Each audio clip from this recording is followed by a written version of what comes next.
पश्चिमी उत्तर प्रदेश के मेरठ जिले में हापुड़ रोड स्थित अब्दुल्ला कॉलोनी पर धार्मिक भेदभाव के आरोप लगने से विवाद खड़ा हो गया है। बताया जा रहा है कि इस कॉलोनी में अब तक ज्यादातर प्लॉट मुसलमानों को ही बेचे गए हैं और हिंदुओं को प्लॉट खरीदने की अनुमति नहीं दी जा रही है।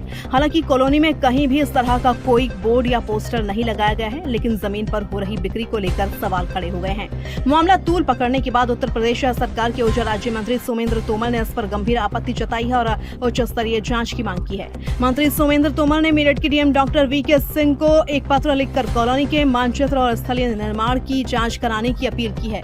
उनका कहना है कि बिना मानचित्र के मस्जिद का निर्माण कराया जा रहा है, जिसकी जांच बेहद जरूरी है। उन्होंने कहा कि यदि आरोप सही पाए गए और कॉलोनी में खामियां सामने आई तो कार्रवाई भी होगी और बुलडोजर भी गरजेगा। तोमर ने कहा कि पिछली सरकारों में अपराधियों और गैंगस्टरों को संरक्षण दिया जाता था, लेकिन योगी सरकार में अपराधियों और माफियाओं के लिए कोई जगह नहीं है। धार्मिक आधार पर भेदभाव बर्दाश्त नहीं किया जाएगा। बताया जा रहा है कि अब्दुल्ला कॉलोनी 22,000 वर्ग मीटर क्षेत्र में विकसित की जा रही है। इसमें 78 विला बनाए जा रहे हैं और 3,020 वर्ग मीटर क्षेत्र को कमर्शियल गतिविधियों के लिए चिन्हित किया जा रहा है। कॉलोनी में ज्यादातर प्लॉट बिक चुके हैं, लेकिन खरीदारों की संख्या को लेकर संदेह पैदा हो गया है। हालांकि कॉलोनी के प्रोजेक्ट मैनेजर शिवम शर्मा ने मंत्री के आरोपों को सिरे से खारिज किया है। उनका कहना है कि इस कॉलोनी का किसी भी गैंगस्टर से कोई लेना देना नहीं है। क्या नाम है आपका? मेरा नाम शिवम है। अब्दुल्ला रेजिडेंसी में आप क्या हैं? मैं इंजीनियर हूँ यहाँ पे। अच्छा, कुछ आरोप लगाए गए हैं कि यहाँ पर प्रोजेक्ट बन रहा है और इसमें हिंदू की एंट्री नहीं, हिंदू की एंट्री है। मैं खुद शर्मा हूँ और एक नितिन यादव है हमारे स्टाफ, और गुप्ता भी हैं काफ़ी सारे, और दूसरी बिरादरी के भी हैं, काफ़ी लोग हैं यहाँ पे। कितने एरिया में कॉलोनी बन रही है? ये लगभग 1700 स्क्वायर मीटर के आसपास है। अच्छा, क्या क्या है इसमें? इसमें विला है और कमर्शियल है और प्लॉटिंग है जी। नहीं, यहाँ पे सबकी एंट्री है, ऐसा कुछ नहीं है कि यहाँ पे सिर्फ मुस्लिम ही आ सकते हैं, हिंदू भी आ सकते हैं, कोई दिक्कत नहीं है किसी प्रकार की भी। अच्छा, अब तक कितने लोगों ने यहाँ पे कुछ जमीन खरीदे, प्लॉट खरीदा, कुछ भी खरीदा? लगभग 80% खरीदे जा चुके जी। इसमें कितने हिंदू हैं? सर वो तो हमारा जो देखते हैं मार्केटिंग वाले वही बता सकते हैं, क्योंकि उन्हीं के पास लिस्ट होती है। अच्छा, बिल्कुल। भी आइडिया अगर बता सकें? कुछ लोग हैं यहाँ पे अंदर क्या क्या बना हुआ, मस्जिद या धार्मिक? अभी कोई मस्जिद नहीं बनी हुई यहाँ पे, कुछ नहीं बना हुआ ऐसा भी। बिल्कुल। अच्छा, इसमें ओनर कौन है, क्या नाम है? महेंद्र गुप्ता जी हैं और जावेद इकबाल जी जनरल रिटायर्ड हैं। इसमें जो शारिक हैं, गैंगस्टर बताए जाते हैं जी। वो भी involved? नहीं, इसमें किसी का कोई इंक्लूड नहीं है। इसमें सिर्फ महेंद्र गुप्ता जी और जावेद जी हैं और इसके अलावा कोई नहीं है। पश्चिम का सबसे संवेदनशील मेरठ, और ऐसे में एक कॉलोनी में हिंदुओं की नो एंट्री है, प्रॉपर्टी खरीदने पे मनाही है, तो क्या ऐसी कॉलोनी को चलने दिया जाए? क्या कहना है आपका? देखिए, 2017 से पहले जब हम लोग मेरठ की बात करें तो मेरठ की पहचान पूर्ववर्ती सरकारों ने एक दंगे के शहर के रूप में कर दी, जबकि 1857 की शुरुआत यहाँ से हुई।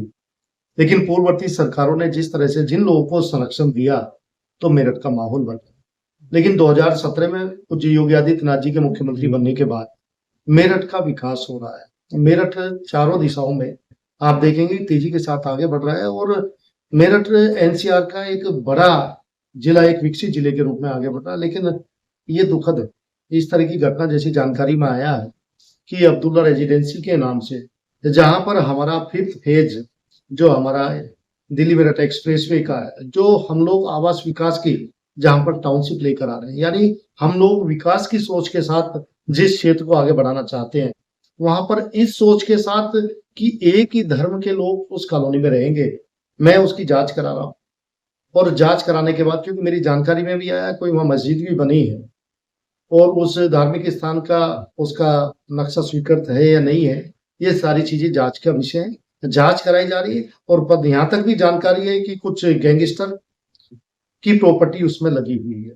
पूरी तरह से हम लोग जिला स्तर पर और आवश्यकता पड़ी तो उच्च स्तरीय उसकी जांच कराएंगे, लेकिन इस तरह की कोई भी गतिविधियां मेरठ के अंदर नहीं होने दी जाएगी, क्योंकि पूज्य योगी आदित्यनाथ जी सबको साथ लेकर चलने की जिस तरह की हमारी नीति है, हम लोग विकास के लिए मेरठ को आगे बढ़ाने का काम करें। लेकिन यदि कुछ लोग विकास को बाधित करने के लिए इस तरह का प्रयास करेंगे तो उन पे कार्रवाई की। मंत्री जी, एक मौलिक अधिकार है कि कोई कहीं पर भी जा सकता है, आ सकता है, रह सकता है, तो आपको क्या लगता है ये जो फैसला इस कॉलोनी के द्वारा लिया गया है, क्या सोच है इसके पीछे? देखिए, कुछ लोगों की मानसिकता है जो मैंने कहा अभी कि 2017 से पहले भी देखिए मेरठ सभी दिशाओं में आगे बढ़ा, लेकिन बिजली बम्बे से आगे नहीं चल। लोगों ने ऐसा माहौल बना रखा था। मेरठ की पहचान स्लॉटर हाउस के रूप में की जाती थी। यहाँ गाड़ियों की और पशुओं की, जिस तरह की, चाहे वो गाड़ियों का बाजार हो इस तरह का ही, तो उन सबको देखते हुए पूज्य योगी आदित्यनाथ जी के नेतृत्व में काम हुआ। आज सरकार एक सही दिशा में काम कर रही है, सभी को साथ लेकर हम लोग चल रहे हैं। लेकिन जिस सोच के साथ इस तरह की कॉलोनी को बनाया जाएगा, बसाने का प्रयास किया जा रहा है, उनकी जांच कराई जाएगी और उच्च स्तरीय जांच की भी आवश्यकता पड़ी तो हम कराएंगे। क्या बुलडोजर भी चल सकता है अगर कुछ देखिए यदि नियम विपरीत होगा तो कानून अपना काम करेगा।